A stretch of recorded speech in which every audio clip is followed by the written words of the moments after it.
The US Federal Reserve has been consistently printing money for many years, but the current acceleration of this process is rather alarming. Numerous experts and investors have raised concerns about the impending global collapse of the dollar if the Fed continues on this path. In 2020 alone, the Federal Reserve printed approximately 3.3 trillion US dollars, which as reported by Financial Times and Business News equates to 1/5 of all US dollars in circulation during that same year. It is undeniable that when a crisis affects a nation, such as the COVID-19 pandemic, governments and central banks are forced to act swiftly. As the pandemic erupted in March of 2020 and lockdowns were enforced worldwide, economies experienced dramatic downturns. To counteract this, the US Federal Reserve adopted a seemingly extreme measure to rescue the economy, printing trillions of dollars. Fed data reveals that the total stock of dollars, known as M2, increased from $15.34 trillion or 11.87 trillion pounds at the beginning of the year to 18.72 trillion US dollars by September. This $3.38 trillion increase accounts for 18% of the total supply of dollars, meaning that nearly 1 in 5 dollars was created in 2020 alone. When referring to the total stock of dollars or M2, it encompasses physical notes and coins, banks' reserves held at the Fed, accounts at banks, and money market mutual funds. Many may question how merely printing more money can be helpful in times of crisis. This will be explained shortly. However, it's crucial to understand that every American in some way or another benefited from the money printed during this time.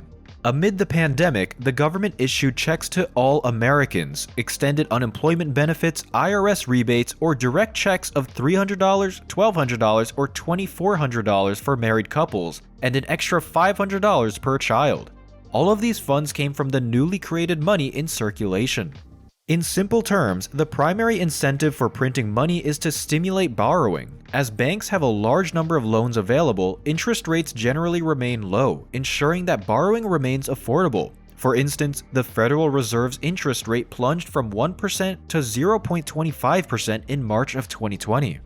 This 0.25% interest rate allowed individuals to borrow more without experiencing any cumbersome procedures during the pandemic. The Fed hoped that this would encourage people to spend their borrowed money on goods and services, ultimately boosting the economy. This example demonstrates how money printing, also referred to as quantitative easing, or QE, can provide short-term benefits for a country. By making money easily accessible to individuals, it encourages them to continue spending even during economically uncertain times.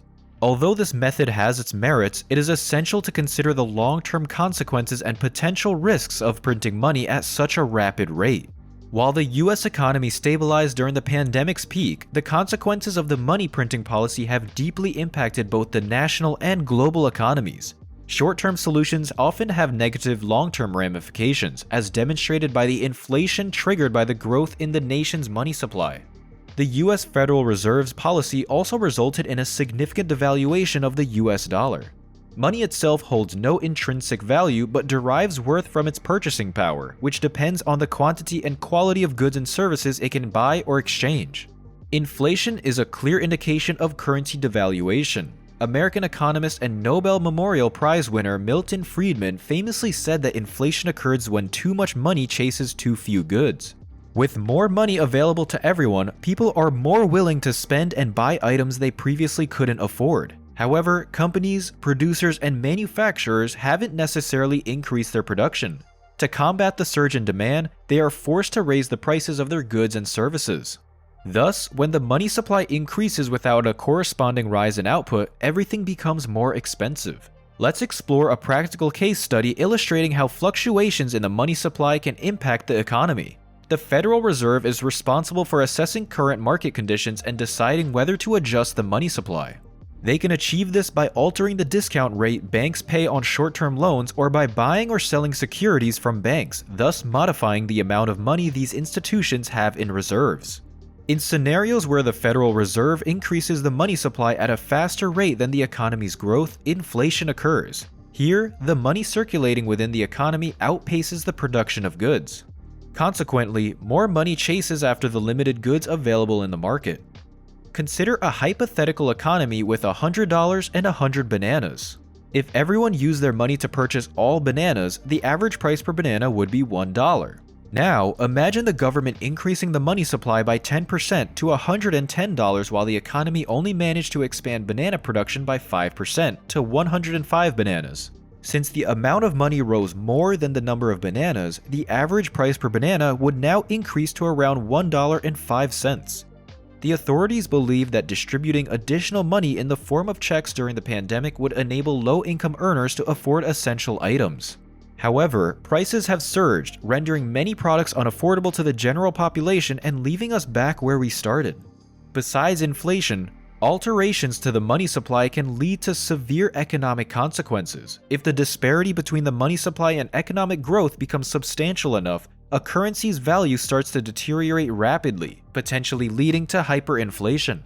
Inflation, hyperinflation, or the devaluation of the dollar are not just abstract economic concepts. They are real phenomena with tangible effects on people's lives. Low-income earners and the middle class are often the most impacted by these shifts.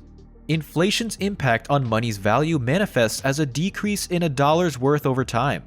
The time value of money is a concept that compares the worth of money available today to its value in the past or at a future date.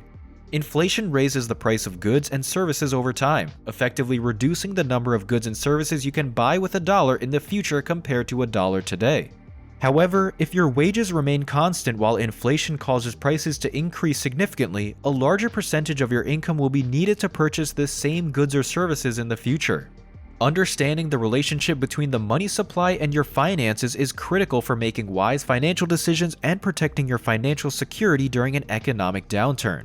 Returning to the banana example, recall that due to the money printed during COVID-19, the price of a banana increased from $1 to $1.05. Coupled with ongoing inflation, it's conceivable that the banana's price could reach $2 within the next 6 months and possibly even $5 a year from now.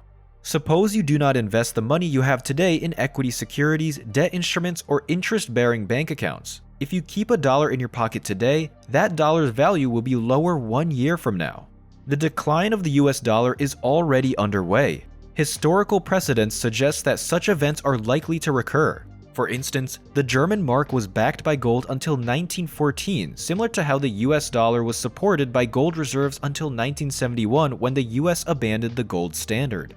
The Deutsche Mark was West Germany's official currency from 1948 to 1990. However, after the hyperinflation crisis in 1922, the German mark's exchange rate plummeted to 1 trillion marks per US dollar. Now, as the US prints increasing amounts of currency in response to the pandemic and other global challenges, mirroring Germany's approach to World War I war debt, history threatens to repeat itself with the potential collapse of the US dollar, much like the German mark. Although the demise of the US dollar may not be imminent, many believe that digital currencies could eventually supplant it. Prominent investors like Robert Kiyosaki have predicted that cryptocurrencies will replace the US dollar as the global currency, rendering it obsolete as the world transitions to a digital era. This shift demonstrates the importance of understanding the complex interplay between money supply, inflation, and currency stability to navigate the evolving economic landscape. Bitcoin, often considered the digital equivalent of gold, shares similarities with the gold mining process in its reward system for discovering new gold in the vast peer-to-peer market. The potential collapse of the US dollar raises concerns about its impact on the nation's economy. As the US holds more debt than any other country, securing funds to cover the debt amidst a failing currency will be a daunting task. A US dollar collapse could trigger a catastrophic event for the global economy, affecting all foreign investments in the United States and plunging the nation into a dire economic situation.